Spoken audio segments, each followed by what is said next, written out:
بیٹے کنعان کے لیے اللہ رب العالمین سے سفارش کی تھی، اگرچہ وہ کافر تھا، مجھے اللہ نے بتایا تھا کہ تمہارا بیٹا کافر ہے، اس کے لیے سفارش نہ کرنا، لیکن مجھے چونکہ شفقت پدر نے مجھے مجبور کر دی تھی۔ آدم علیہ السلام فرمائیں کہ بھائی اذهبوا الى غیری، بھائی کسی اور کے پاس چلے جاؤ، میں اللہ تعالیٰ کے سامنے اس وقت کچھ نہیں کہہ سکتا، اس لیے کہ اللہ نے مجھے جنت میں رکھا، میں نے اللہ کی اجازت کے بغیر، میں نے اور میری بیوی حضرت حوا نے، میرے باپ آدم نے اور آپ کی ماں حوا کے ہاتھ میں پکڑا دیا جاتا ہے، اور پھر یہ سمجھتا ہے کہ بس میں مارا گیا، آج میری ہلاکت ہے، میں نہیں بچ سکتا اللہ کی گرفت سے اور اس کی پکڑ سے۔ لیکن نام ہے بھی اللہ تعالیٰ کے 4000 نام، 4000 ناموں میں سب سے شدید ترین اور سخت ترین نام وہ منتقم ہے۔ اللہ تعالیٰ قیامت کے دن اپنے اس نام سے منتقم ہونے والے صفت سے متصف ہو کر پھر اللہ تعالیٰ ظالموں سے نمٹے دے سکتے، وہاں پر کوئی کسی کے لیے سفارش نہیں کر سکے گا۔ بیٹوں کے پاس سے جب گزرے گا، اس کے بیٹے بھی کہیں گے ابا ہم نے کب تمہیں کہا تھا کہ ہماری آخرت ہمارے لیے اپنی آخرت کا خراب کرو۔ اس کی نیکیاں کم ہیں تو گھٹنوں تک اپنے اپنے پسینوں کے اندر ہوں گے، جن کی گناہ اس سے زیادہ ہے وہ ناف تک اپنے اپنے پسینوں کے اندر ہوں گے، جن کی گناہ اس سے زیادہ ہے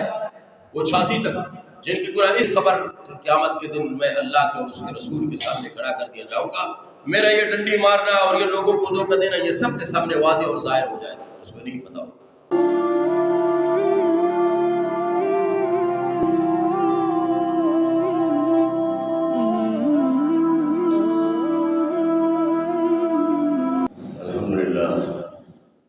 الحمدللہ وکفی والصلاة والسلام علی من لا نبی بعدہ، اما بعد فاعوذ باللہ من الشیطان الرجیم، بسم اللہ الرحمن الرحیم، لا يتكلمون الا من اذن له الرحمن وقال صوابا، صدق اللہ وصدق رسولہ النبی الکریم۔ میرے محترم دوستوں، بزرگوں، بھائیوں، اللہ رب العالمین نے یہ ساری کائنات جو بنائی ہے اس میں اچھے بھی رہتے ہیں اور برے بھی رہتے ہیں، اس دنیا کے اندر ظالم بھی رہتا ہے اور مظلوم بھی رہتا ہے۔ اللہ رب العالمین کی ذات وہ جو ظالم کو بھی کھلاتا ہے اور مظلوم کو بھی کھلاتا ہے۔ اللہ رب العالمین رات کو سجدہ کرنے والے شخص کو، گڑگڑانے والے اور رونے والے کو بھی دیکھتا ہے، اور رات کو شراب پینے والے اور عیاشی کرنے والے، بدماشی کرنے والے، زنا کرنے والے ایسے لوگوں کو بھی رب العالمین دیکھتا ہے۔ سجدہ کرنے والے کو نہ زیادہ دیتا ہے، اس کی لمٹ سے زیادہ نہ اس کو دیتا ہے، نہ اس کو دنیا میں اٹھا کر سینے میں لگا لیتا ہے، اور نہ اس کے لیے پھر لگا کر اس کو ہوا میں اڑا دیتا ہے، اور نہ اس کی آنکھوں کو چھار کر دیتا ہے، نہ اس کے ہاتھوں کو چھار، بلکہ رات کو رونے والا، سجدہ کرنے والا بھی جوئی کا تو رہتا ہے، جو کا تو رہتا ہے، اور رات کو شراب پینے والا، زنا کرنے والا، ظلم کرنے والا، کسی کا حق مارنے والا شخص جو کا تو رہتا ہے۔ نہ اسے دنیا کے اندر یہ اضافی نعمتیں ان کو عطا کر دیتا ہے سجدہ کرنے والے کو، اور نہ اس زانی اور قاتل اور ظالم کو لنگڑا بنا دیتا ہے، نہ اس کے اوپر فالج گراتا ہے، نہ اس کی روزی کو تنگ کرتا ہے۔ یہ بھی بہترین محل میں رہتا ہے سجدہ کرنے والا شخص، اور ظالم اور قاتل بھی بہترین محل میں رہتا ہے۔ لیکن اللہ رب العالمین نے ان دونوں افراد اور دونوں اشخاص اور دونوں لوگوں کے لیے قیامت کا دن رکھا ہوا ہے۔ قیامت جب آئے گی، قیامت کے دن اللہ رب العالمین کے 4000 نام ہیں، اللہ تعالیٰ کے 4000 نام ہیں۔ 4000 ناموں میں سب سے شدید ترین اور سخت ترین نام وہ منتقم ہے۔ اللہ تعالیٰ قیامت کے دن اپنے اس نام سے منتقم ہونے والے صفت سے متصف ہو کر پھر اللہ تعالیٰ ظالموں سے نمٹے گا، اور ان کو یوں پکڑے گا کہ جو دنیا کے اندر ابھی رات کو یا دن کو کوئی شخص جو بھی گناہ کرتا ہے، اللہ تبارک و تعالیٰ اگر انصاف کے کٹہرے میں ان کو کھڑا کرتا ہے، انصاف کے معیار پر، انصاف کے ترازو میں ان کے اعمال کو جب تولنے لگتا ہے تو ایک رائی کے دانے کے برابر اللہ تعالیٰ سے کوئی چیز نہیں چھو سکتی، بلکہ اللہ رب العالمین ایسے ظالم کو اور ایسے قاتل کو اور ایسے زانی کو لوگوں کے سامنے رسوا کر کے چھوڑے گا۔ ان کا ہر گناہ لوگوں کے سامنے اللہ رب العالمین فَمَن يَعْمَلْ مِثْقَالَ ذَرَّةٍ خَيْرًا يَرَهُ وَمَن يَعْمَلْ مِثْقَالَ ذَرَّةٍ شَرًّا يَرَهُ۔ ٹی وی کی اسکرین کی طرح اللہ تعالیٰ اس گناہگار کے تمام گناہوں کو لوگوں کے سامنے ظاہر کر کے واضح کر کے لوگوں کو دکھا دیتا ہے، اور اس شخص کے لیے محشر کے میدان میں اور قیامت کے دن لوگوں کے سامنے اس رسوائی سے بڑی اور رسوائی کوئی نہیں، اتنا بڑا رسوا ہے۔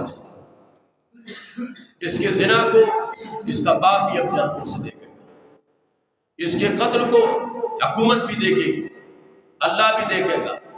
محمد صلی اللہ علیہ وسلم بھی دیکھے گی، اور اس کی شراب خوری کو اس کی ماں بھی دیکھے گی، اس کی بہن بھی دیکھے گی، اور اس کی ماں بھی دیکھے گی۔ ہر شخص کے ہر گناہ کو اللہ تبارک تعالیٰ قیامت کے دن لوگوں کے سامنے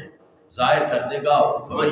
فَأَمَّا مَنْ أُوتِيَ كِتَابَهُ بِالشِّمَالِ فَيَقُولُ يَا لَيْتَنِي لَمْ أُوتِيَ كِتَابِيَهْ۔ اللہ تعالیٰ برے اعمال کی پاداش میں اس کے نام اعمال کو اس کے الٹے ہاتھ میں دے دیتا ہے، اور الٹے ہاتھ کو یوں پیٹ کے اندر اللہ تعالیٰ گھسیٹ دیتا ہے، اور پیچھے کمر کی طرف سے ہی ہاتھ نکل جاتا ہے، پھر وہاں پیچھے کی طرف سے یہ نام اعمال اس کے ہاتھ میں پکڑا دیا جاتا ہے، اور پھر یہ سمجھتا ہے کہ بس میں مارا گیا، آج میری ہلاکت ہے، میں نہیں بچ سکتا اللہ کی گرفت سے اور اس کی پکڑ سے۔ لیکن ایسے خطرناک اور پرآشوب ماحول میں اور فضا میں وہاں نہ باپ بیٹے کا ہوگی، نہ ماں اپنے بچوں کی ہوگی، نہ کوئی رشتہ دار، کوئی عزیز قریب کسی کو کام آئے گا۔ یوم یفر المرء من اخیہ وامہ وابیہ وصاحبتہ وبنیہ۔ آج ہر مرد کے لیے سب سے زیادہ قربانی دینے والی اس کی بیوی ہوتی ہے، ماں کے بعد سب سے زیادہ کسی شخص کے لیے اگر قربانی دینے والی کوئی عورت ہے تو اور کسی کی بیوی ہے۔ لیکن وہاں پر بیوی بھی کہے گی بھائی مجھے آپ سے کوئی واسطہ اور تعلق نہیں ہے، میری اور آپ کی جو محبت الفت تھی وہ دنیا میں رہ گئی، اب میں آپ کے لیے کچھ نہیں کر سکتی، لہٰذا مہربانی کیجئے اپنا حساب کتاب اور معاملہ خود اللہ تعالیٰ سے پہنچا دیجئے، میں آپ کو کچھ نہیں دے سکتی۔ چلو یہ تو بیوی ہو گئی جس نے خاوند کو جواب دے گئی۔ ماں کے پاس جب آ جائے ماں، امی ایک نیکی کی کمی ہے، مہربانی کیجئے ایک نیکی دیجئے، امی بھی کہتی ہے نہیں بیٹا میں آج نہیں دے سکتی۔ دنیا کے اندر آپ کے لیے میں پیڑا بناتی تھی، پراٹھا بناتی تھی، انڈا پکاتی تھی، آپ کو کھانا کھلاتی تھی، چائے پلاتی تھی، لیکن وہ میری اور آپ کی مہر و محبت تو دنیا کے اندر رہ گئی اور ختم ہو گئی، اب میں یہ نیکی نہیں دے سکتی، اس لیے کہ مجھے خطرہ ہے ایسا نہ ہو کہ میری نیکیاں کم پڑ جائے پھر میں جہنم میں بھیج دیا جاؤں، لہٰذا میں آپ میرے بیٹے ہو، میں آپ کی ماں ہوں، لیکن اس ماحول کے اندر، اس خطرناک ماحول میں آپ کو کوئی نیکی نہیں دے سکتی۔ وہاں پر کوئی کسی کے لیے سفارش نہیں کر سکے گا، کوئی کسی کی کوئی دکھ نہیں اٹھا سکے گا، کوئی کسی کو بلائی نہیں پہنچا سکے گی، کوئی کسی کے لیے سفارش نہیں کر سکے گا، شفاعت نہیں کر سکے گا۔ صرف ایک ہستی ہوگی دنیا کی، ایک عظیم شخصیت ہوگی دنیا اور آخرت کی، جو میرے اور آپ کے آقا محمد مصطفیٰ صلی اللہ علیہ وسلم کی شخصیت ہوگی،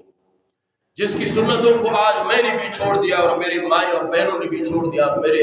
بھائیوں نے بھی چھوڑ دیا اور دکانداروں نے بھی چھوڑ دیا۔ دکانداروں سے بھی محمد مصطفیٰ کی سنتوں کا جنازہ نکل گیا ہے، چھوٹے چھوٹے ریڑھی والے ہیں وہ بھی اللہ کے رسول کی سنتوں کو پامال کر رہے ہیں۔ گھروں میں اللہ کے رسول کی سنتوں کے لیے کوئی گنجائش اور کوئی جگہ نہیں۔ انگریز کی رسومات اور انگریز کے رواجات اور کافروں کی رسومات اور کافروں کی ترتیب اور طریقہ کار گھروں کے اندر دن بدن رائج ہوتے چلے جا رہے ہیں۔ کسی شخص کو اللہ کے رسول کی سنتوں کی کوئی پرواہ نہیں، اور کوئی شخص زنا کرتے ہوئے بھی اسے یہ نہیں پتا قیامت کے دن مجھے اللہ کے اور اس کے رسول کا سامنا کرنا پڑے گا۔ کوئی شخص شراب پینے کا عادی ہے، اسے یہ نہیں خبر کہ قیامت کے دن میں اللہ اور اس کے رسول کے سامنے مجھے کھڑا کر دیا جائے گا، مجھے اللہ اور اس کے رسول کا سامنا کرنا پڑے گا قیامت کے دن، یہ نہیں سوچے گا۔ دنیا کے اندر بازار میں بیٹھنے والا دکاندار وہ توڑ ترازو کے اندر ڈنڈی مارتا ہے، لوگوں کو دھوکہ دیتا ہے، کچے رنگ کو پکا بنا کر بتاتا ہے اور فریب فراڈ کے ساتھ دکان چلاتا ہے اور روزی کماتا ہے، پیسے کماتا ہے، اس کو یہ نہیں خبر کہ قیامت کے دن میں اللہ کے اور اس کے رسول کے سامنے کھڑا کر دیا جاؤں گا، میرا یہ ڈنڈی مارنا اور یہ لوگوں کو دھوکہ دینا یہ سب کے سامنے واضح اور ظاہر ہو جائے گا، اس کو نہیں پتا ہوگا۔ آج کے مسلمان حاجی ظالم کو غازی ظالم کو، مولوی ظالم کو، حافظ ظالم کو، دیندار ظالم کو، تبلیغی ظالم کو یہ نہیں پتا کہ میں یہ دین کے سارے کام کر رہا ہوں، لیکن میں کسی مظلوم اور کسی غریب کی زمین پر جا کر میں بیٹھا ہوا ہوں، ناجائز اس کے اوپر میں نے قبضہ کر لیا ہے۔ یہ اس ظالم کو نہیں پتا کہ قیامت کے دن اللہ کے سامنے اور اس کے رسول کے سامنے مجھے کھڑا کر دیا جائے گا۔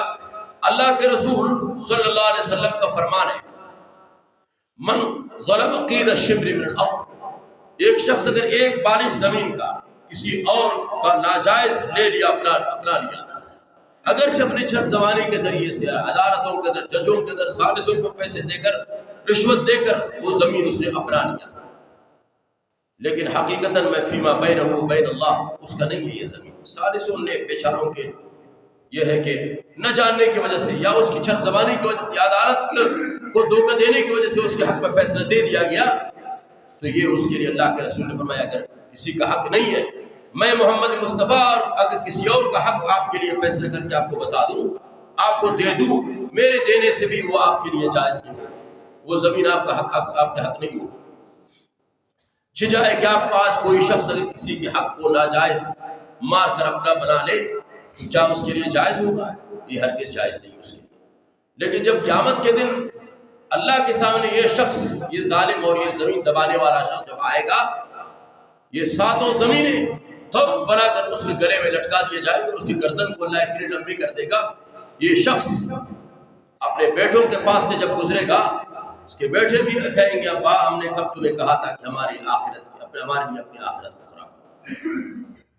بیوی بھی کہے گی میں نے تمہیں کب کہا تھا کہ میرے لیے تم اپنی آخرت کو خراب کر دو۔ لوگ سب جواب دے دیں گے، اب اس کو احساس ہو جائے گا، ابھی دنیا کے اندر کسی کو احساس نہیں ہوگا، لیکن ان تمام جرائم کرنے والے لوگوں کو بشمول میرے اللہ کے اور اس کے رسول کے سامنے پیش کر دیا جائے گا،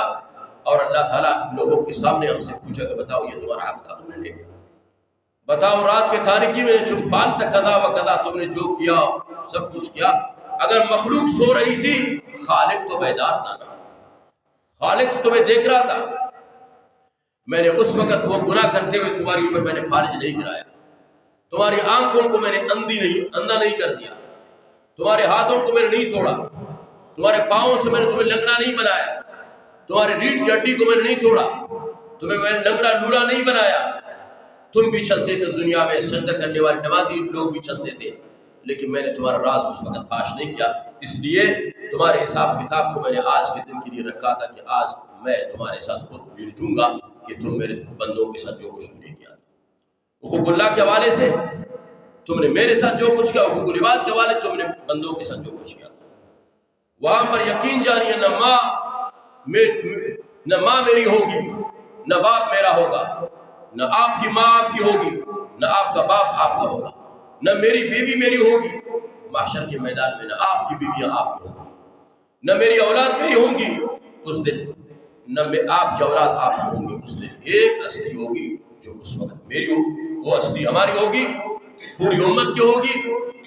جب کہ ہم نے بیوی بچوں کے لیے اور اپنے دنیاوی ضروریات کے لیے، اپنے دنیاوی خواہشات کے لیے، اپنے حرص و لالچ اور دنیاوی حوث کے لیے ہم نے اس ہستی کو الیاذ باللہ اپنے پیچھے پھینک دیا اور چھوڑ دیا، اس کی ذات کو بھی اور اس کی سنتوں کو بھی۔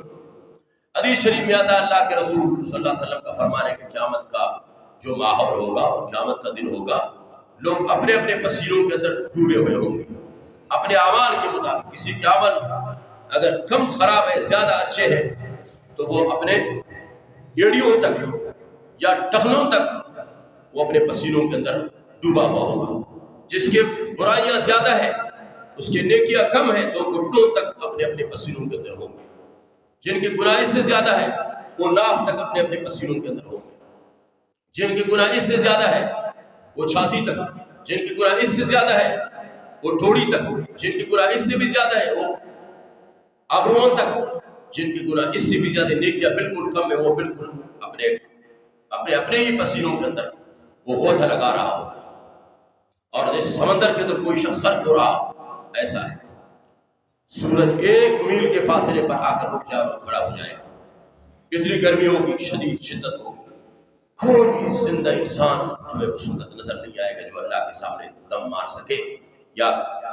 اللہ کے سامنے کچھ بول سکے، اس وقت کوئی نہیں ہوگا۔ چند اہل علم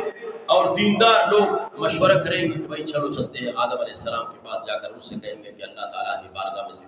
سفارش کرے، شفاعت کرے، کہ اللہ تعالیٰ سے کہہ دیا اللہ حساب کتاب کا معاملہ شروع کیجئے، بس فَأَمَّا الَّذِينَ سُعِدُوا فَفِي الْجَنَّةِ وَأَمَّا الَّذِينَ شَقُوا فَفِي النَّارِ، جو جنتی ہو جو ان کو جنت میں بھیج دے، جو جہنمی ہو ان کو جہنم میں بھیج دے، یا اللہ اس ماحول اور اس فضا کو ختم کر دے۔ لوگ اس مشاورت کے بعد آدم علیہ السلام کے پاس جائیں گے، اے آدم آپ تو ہمارے باپ ہو، آپ اول انسان ہو، کائنات کے اندر انسانی سلسلہ آپ سے چلا ہے، آپ اللہ کے بارگاہ میں سفارش کیجیے تاکہ اللہ رب العالمین اس محشر کے میدان کے اس پراشوب اور خطرناک اور خوفناک حالت کو اللہ تعالیٰ ختم فرما دے۔ آدم علیہ السلام فرمائیں گے بھائی اذهبوا الى غیری، بھائی کسی اور کے پاس چلے جاؤ، میں اللہ تعالیٰ کے سامنے اس وقت کچھ نہیں سے کہہ سکتا، اس لیے کہ اللہ نے مجھے جنت میں رکھا، میں نے اللہ کی اجازت کے بغیر، میں نے اور میری بیوی حضرت حوا نے، میرے باپ آدم نے اور آپ کی ماں حوا نے، ہم نے اس گندم کو کھا لیا تھا، آج مجھے خطرہ ہے، آدم بھی کہہ رہا ہے آج مجھے خطرہ ہے کہ اللہ تعالیٰ اس گندم کے کھانے کے پاداش میں مجھے بھی نہ پکڑے اور جہنم میں نہ گرا دے۔ اذهبوا الى غیری، کسی اور کے پاس چلے جاؤ، میں نہیں کر سکتا بھائی سفارش۔ لوگ پھر مشورہ کریں بھائی کہا جائے، جس کو آدم ثانی کہتے نوح علیہ السلام، نوح علیہ السلام کے بعد لوگ جائیں کہ میں بھی اور آپ سب حضور آپ آدم ثانی ہو۔ آدم علیہ السلام کے بعد ساری انسانیت ختم ہو گئی تھی، طوفان نوح کے دوران بھی ساری انسانیت ختم ہو گئی تھی، چند لوگ جو 80 افراد نوح علیہ السلام کی کشتی میں جو زندہ رہ گئے تھے، نوح علیہ السلام کے بیٹے کے ذریعے سے انسانیت کا یہ سلسلہ چلا ہے۔ میں اور آپ نوح علیہ السلام کے بیٹوں میں سے یافس کے اولاد ہیں، میں اور آپ یافس کے اولاد ہیں، اور اس سے یہ سلسلہ چلا تھا۔ لوگ نوح علیہ السلام کے پاس جائیں گے، نوح علیہ السلام عرض کریں گے بھائی، فرمائیں گے نہیں بابا میں کسی کی سفارش نہیں کر سکتا، اس لیے کہ میں نے اپنے بیٹے کنعان کے لیے اللہ رب العالمین سے سفارش کی تھی، اگرچہ وہ کافر تھا، مجھے اللہ نے بتایا تھا کہ تمہارا بیٹا کافر ہے، اس کے لیے سفارش نہ کرنا، لیکن مجھے چونکہ شفقت پدر نے مجھے مجبور کر دی تھی، اس لیے میں نے اللہ کے بارگاہ میں سفارش کی تھی۔ مجھے خطرہ ہے کہ اللہ تعالیٰ اس بات کی وجہ سے مجھے نہ پکڑے جہنم میں نہ پھینک دے یا مجھ سے ناراض نہ ہو جائے، میں تمہاری سفارش نہیں کرتا، کسی اور کے پاس چلے جاؤ۔ لوگ سب جائیں گے موسیٰ علیہ السلام کے پاس، ابراہیم علیہ السلام کے پاس، آپ تو اللہ کے خلیل ابراہیم علیہ السلام، فرمائیں گے نہیں بھائی وہ 3 باتیں جو میں نے کہی تھی جن کو کذبات ثلاثہ کہتے ہیں، ان باتوں کی وجہ سے ایسا نہ ہو کہ اللہ مجھے پکڑ لے، میں نہیں سفارش کر سکتا، تم جاؤ موسیٰ علیہ السلام کے پاس۔ موسیٰ علیہ السلام کے پاس آئیں گے، موسیٰ علیہ السلام فرمائیں گے نہیں بابا میں بھی نہیں کرتا، اس لیے کہ اس بنی قبطی کو میں نے جو قتل کیا، تھپڑ مارا نا فرعونی کو، موسیٰ علیہ السلام نے فرعونی مر گیا، میں نے یہ قتل کر دیا تھا، لہٰذا میں اللہ کے سامنے نہیں بتا سکتا، تم کسی اور کے پاس چلے جاؤ۔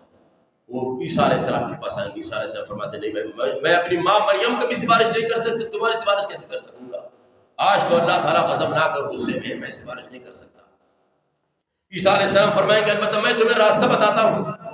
وہ شخصیت میں تمہیں بتاتا ہوں، وہ ہستی میں تمہیں دکھاتا ہوں کہ جن کے پاس جب تم جاؤ گے تمہارا یہ مسئلہ حل ہو جائے گا۔ وہ کھان کھڑے کر دیں گے لوگ، جی حضور بتا دیجیے وہ کون سی ہستی ہے کہ جس کے پاس ہم جائیں گے وہ آج کے معاملے کے اندر ہماری سفارش کریں گے، اللہ تعالیٰ اس مسئلے کو ختم فرما دیں گے۔ وہ کہیں گے جاؤ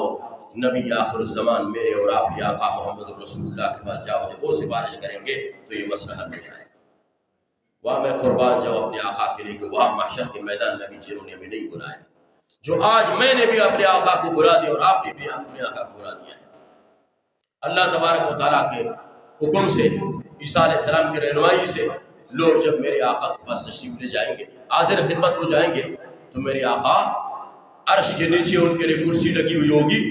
اور اس کے اوپر جلوہ افروز ہوں گے، بیٹھے ہوئے ہوں گے۔ لوگ جب ان کے پاس جائیں گے، اس سے آگے انشاءاللہ جو شفاعت کبریٰ ہے، جس کو شفاعت کبریٰ کہا گیا ہے، انشاءاللہ اس کو اگلے جو ہے تو میں عرض کروں گا۔ اللہ رب العالمین مجھے اور آپ حضرات کو محمد مصطفیٰ صلی اللہ علیہ وسلم کی سنتوں پر عمل کرنے کی توفیق عطا فرمائے اور اپنے محبوب کے ساتھ دلی محبت نصیب فرمائے۔ دنیا کی جو محبت میرے اور آپ کے دل میں جگہ پکڑ لی ہے، اللہ اس کو ایک حد تک، محدود حد تک اللہ تعالیٰ اس کو ہمارے دل میں بٹھا لے، باقی بے حد اللہ کے رسول کے ساتھ محبت کرنی چاہیے اور رب العالمین کی ذات کے ساتھ محبت کرنی چاہیے، پھر ہماری دنیا بھی بنے گی، آخرت بھی بنے گی۔ دنیا کے اندر جو حالات پیدا ہو رہے ہیں آج کل، اللہ ان کو بھی بہتر بنا دے گا، ٹھیک کر دے گا۔ وآخر دعوانا الحمدللہ رب العالمین۔